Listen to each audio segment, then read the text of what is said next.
Welcome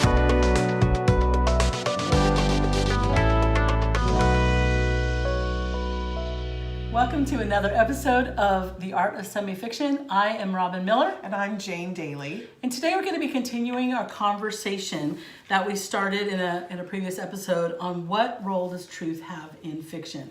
And I think we categorically decided and defined and established that you cannot write fiction without truth saturating it, correct? Right. That I will categorically agree with you. Okay, so now we're going to look at a very interesting issue. And I'm going to ask you a question. Do you think, Jane Daly, that you can be too truthful in your fiction? Too truthful. Too truthful. Am I getting graded on this? Yes, there's going to be, yes. So there is a right answer? Of course, and I know it. So no. So there's just an opinion. Is there too much? Could there be too much truth? Yes, I think.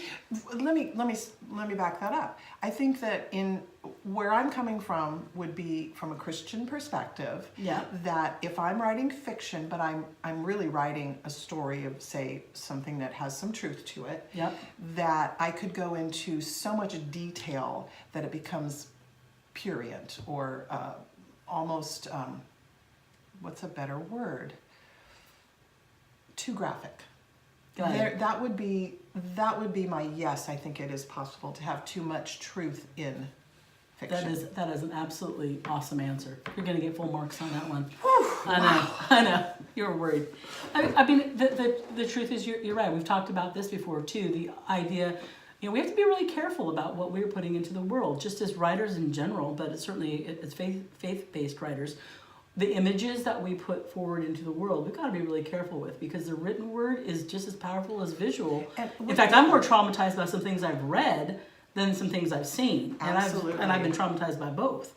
So you are right. That is one place where you need to edit yourself and make sure that what you're putting forward, you can very deftly give a clear picture of what's going on without giving details of what's going on if you're handling it with gentleness. So that's a great place. One of the other places I thought about is there's a liability issue in poorly disguised characters. Ooh, yeah. I mean... Oh, yeah. Your friend is reading it saying, that looks kind of like your mom. Well, exactly. If your mom's name is Deborah and the character's name is Bebra, And Bebra is a mass murderer. Exactly. Your mom might be upset. Exactly. I mean, and the fact is, I think that we do, sometimes we fall victim to that. We have to be really, really careful that when you're constructing a character, that if you're taking a very pointed approach to their faults,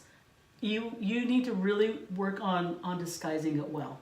So what are ways, if you had, for example, if you were talking about a mass murderer, well, you want to talk about something, because that's not going to be embarrassing. If you wanted somebody who, let's say, is a narcissist, is really, really, and not a great parent. So you're talking about a parent that you know from the soccer pool, and this person is blonde and drives let's stereotype her everywhere. She gets her nails done and has a BMW and, whatever. A SUV BMW. Well, of course, yes. Just because she lives in the suburbs.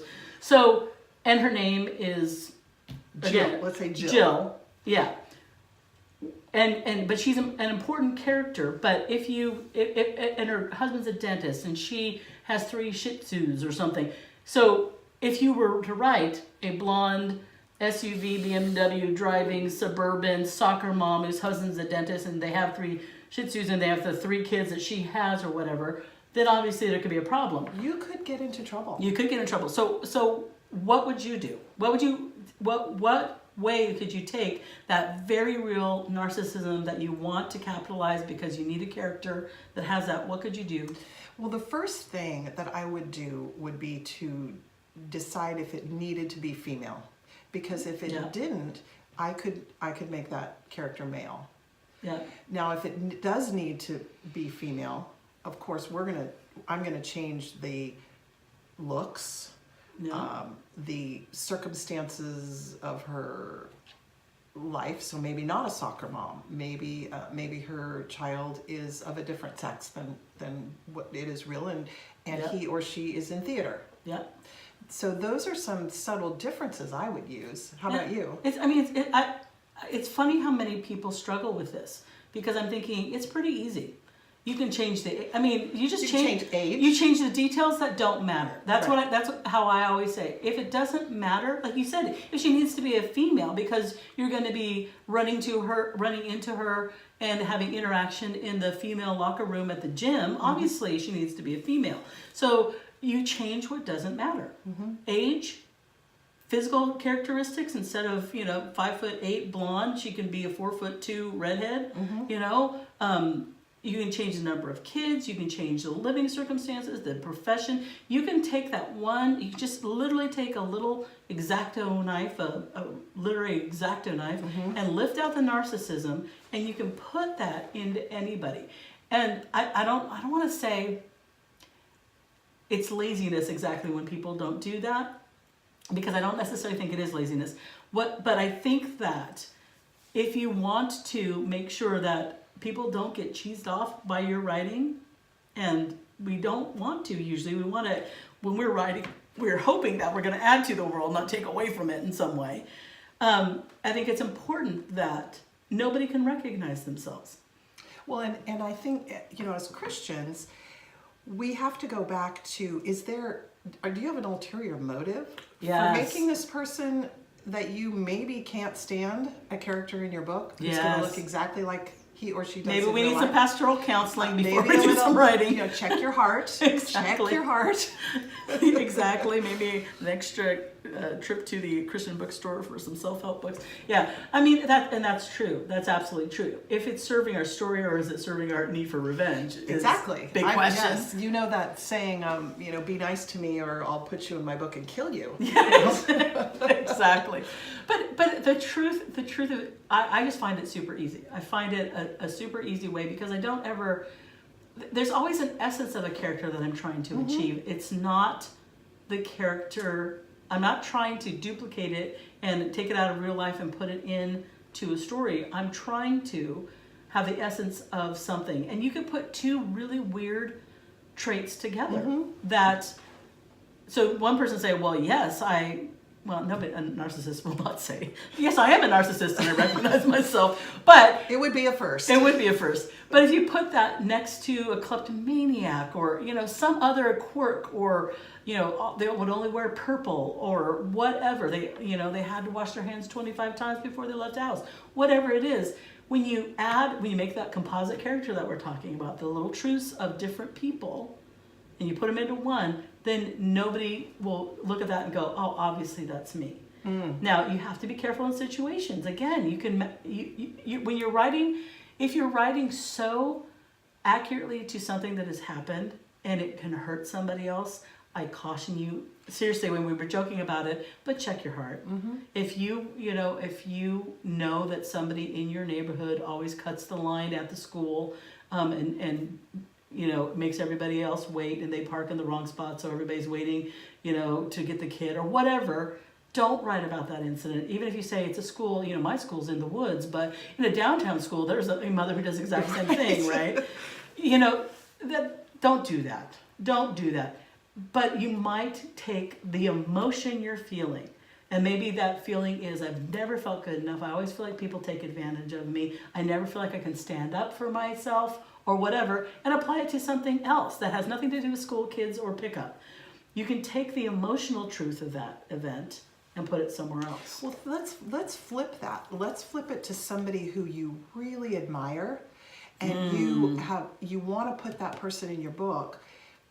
Think about how awkward it would be if, let's just pick on our friend Susie Flory, who we both love and adore. Think about if New York Times bestselling author. If we were to say, I want my character to be like Susie, and we pick out all the best of Susie and we put it in, but because our character, and Susie could say, well, that's like me. She's 5'9", and she lives up in the woods, and her daughter rescues animals, wildlife, and But in order to have those true characters, we have to have their foibles. do we really want Susie to be reading about a character who says, wow, this looks a lot like me, but I would never, exactly, you know. Exactly. I am not a kleptomaniac. Right. Thank you very much. So, I don't eat those squirrels when my daughter's on vacation, you know. Yeah.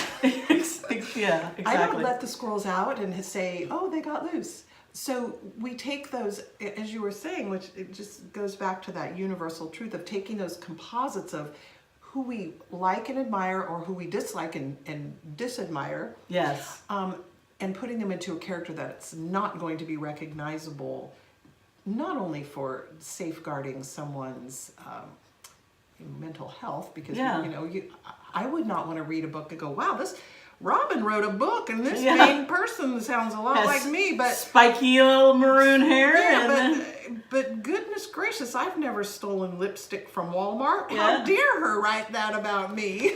I wasn't gonna say, but no, maybe not lipstick, but no, I'm kidding. No comment. But yeah, I think that's a really valid point. I think we have to be very, very careful both ways. I think there's a liability issue just in general, but there's also a personal at stake. I mean, on the one hand, everybody wants. Well, an example of this is my youngest son is 12, and his middle name. I was showing him something about writing because we talk about writing a lot, and I was showing him something about writing, and he has two middle names actually.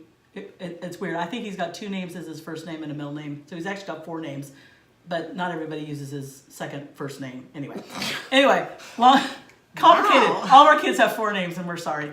I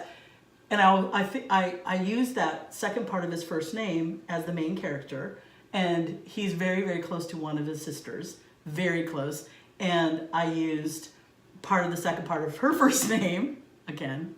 I'll do a diagram in the notes or something. Anyway, he recognized part of his name, part of his sister's name as the 2 main characters and their siblings. He was so excited. He was absolutely thrilled.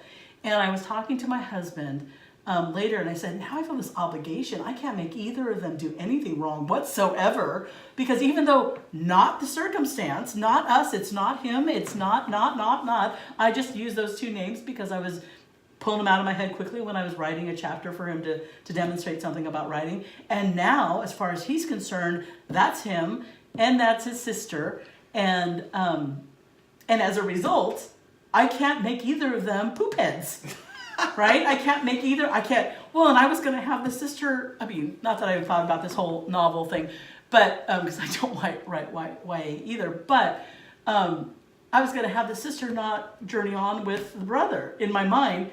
And the first thing he said is, because he knows that there's a point at which they might be separated, he was devastated. He was like, you can't, I'm like, I'm not telling you, you can't move through life without your sister. That's not, but he's already identified. Oh, and now he's invested. That's it. So now I'm like, this is going to be. I think you're going to have to change the main character. This is going to be the stupidest story ever, because everything good's going to happen to these. There's going to be no peril, no loss, no everything. tension. There'll be unicorns and pots of gold and happiness. No stakes. No stakes whatsoever. We all live happily ever after, and the book never gets published. But that was an interesting lesson in what you were saying is people want to identify. And if you have something that's so unique about somebody in your life, a really, really unique trait, somebody is tattooed on half their face, or, some very recognizable situation, you got to be careful. You put that character in, and somebody's going to recognize themselves. And then they could either be devastated or insulted. Yes. Or something else, or hurt. Yes. And so the result is like, again, I wasn't intending to write although my son now thinks that I'm writing a YA novel. I may just to please him, because it will never get published, because again, there'll be no stakes and no story other than everything good happening to these kids. But when I'm thinking about this story, I feel completely constrained now, because I chose that name, those 2 names. I didn't realize, because again, I thought I was writing a chapter, not a whole book. I didn't realize how that would just put me in a jail. Mm-hmm. And if you choose from a unique situation, a unique physical characteristic, a unique just life set up in some way, or something that happens to somebody. You know, if we happen to know the man that Susie Floyer wrote about in Thunderdog, and you know, we happen to have a blind man at the top of the tower when terrorists, you know, come smash into it, but our guy, you know, steals everybody's cell phone on the way down, whatever, you know, whatever it is, then that's dodgy. That's very, very dodgy. So we have to be deft and careful about a unique situation. How many times did terrorists hit a big tall building in New York and there was a blind man with a guide dog, you know, coming, you know, hello. Once. Exactly. So we can't use that and expect people to not draw comparisons. But the truth is that we can use his inner strength. Yeah. We can use his character. Even a disability. We can use his disability. Yeah. In a character, just not in a tower. Exactly. Climbing down 150. Because the truth is, the plot of that, even though it was a real event, the plot of that was a man who should not be able to navigate that situation was able to. Did it. That story is about how the dog and the man work together to navigate an impossible situation and escape. So that's what the story is about. It just happened, the plot of it was the towers in 9/11. So you're right, you can take that little literary X-Acto knife and extract that portion that you want to be talking about and apply it to a completely different person, maybe a girl, maybe another culture, maybe another age, another culture. That's one I forgot to mention, is that you could change that person from being a white Anglo-Saxon Protestant to being a Middle Eastern Sikh with a turban. Then the person's definitely not going to recognize themselves as a person that you want to write about. And I think that when we were talking about why truth in fiction is important, because we need to have the richness in our characters and the complexity of our characters, we also don't want to be just gratuitous. We don't want to say, I'm making an evil character, so everything that I've hated in everyone since the beginning of time is going into this one person, right? We want to again use those ingredients. Did you ever watch Chopped on the food? Oh my gosh. Chopped is one of my favorite shows too. Another food reference. It's a show on the Food Network. I hope they're going to give me some sort of, I don't know. I think you should get a tickets kickback. Or something. Some sort of a kickback. But the whole premise of the show is they have 4 chefs and they have 3 rounds, and the 4 chefs open up a basket and it's got mystery ingredients, and they're always weird. They're always just super weird, and they can use it. The pantry also has ingredients, so basics and staples, stuff in the fridge, seasonings of all kinds. And they have to make sense out of this basket. And it's often things like, for an entree, you'll have like cotton candy and elderflower syrup and prickly pears and mousse or something. You know, like weird stuff. And you have to make sense of it. Like chocolate mousse or like a mousse? Both. I mean, but mousse. Yeah, there's weird meat, sea urchin, all sorts of weird stuff. Whoa. But the point of the thing is for people to go, okay, these things don't work together naturally. You wouldn't put mousse meat and cotton candy on an entree plate, right? So you have to make it make sense. I think we have to do that with the facts when we're creating our fictional characters. One of the things that gets dinged by a lot of people on the show is when they do too much. So I think 40 things from the pantry. I think that goes back to what you were saying, is that even Jeffrey Dahmer was polite to somebody somewhere. Yeah. Or he may have been good at math. Yeah, exactly. So yes, our evil characters, our antagonists can't be 100% evil. Yeah. Or 100% anything. If we have, and that's that. They say editing a lot on the show, which is probably why I like food and writing seem to go together. To edit your plate, do you really need 47 garnishes? Do you really need 3 sauces on this plate? It's kind of really choosing what makes a final plate of food work together, be complex, interesting, and different textures and whatever. That's what we do with writing. So if you're wanting to make a villain, you could use 47 villainous traits. You could do that. But to me, that's overkill. Well, it makes it a caricature instead of a character. Exactly. It makes the truth is, you may have somebody who is that you really don't like because they're pretty bad, but once in a while there's going to be some glimmer, and we have to have that in our fiction. we have to have that, or the characters are one-dimensional. Yes, exactly. So not too many weird quirks and foibles, and not too few. And making sure that we choose what we're choosing to use from people in our real life deftly, not doing it so that people recognize themselves, get offended, get affected, or put us as writers in a box, like naming a character after my son. After your son. Not doing that in the future, just in case anybody's listening. Hold me accountable on that. I don't want to do it. So I think that kind of, for me, makes me feel better about the topic of truth in fiction. Not only have we established that we do it, but it gives us some guidelines. I'm hoping that a lot of writers and listeners are going to understand that we're like chefs with a pantry that doesn't quit, right? We have so many options and so many ingredients and so many ways to present, plate, combine, and choosing what's the most important. Exactly. And oh my gosh, I'm just taking this whole food thing. I'm going to take it right to the end of the show. Okay. Right to the end. Because in Chopped, they have three. They're supposed to do an appetizer first, then an entree, then a dessert. How you use the ingredients that you get is completely shaped by your end result. So as a writer, keeping that end result in mind will help you to choose which ingredients from different characters, what truths to use, how to combine them, and how to present them. How's that for an example? Awesome. I'm pretty impressed with myself. Ted Allen from the Chopped will be calling me for an endorsement, I think.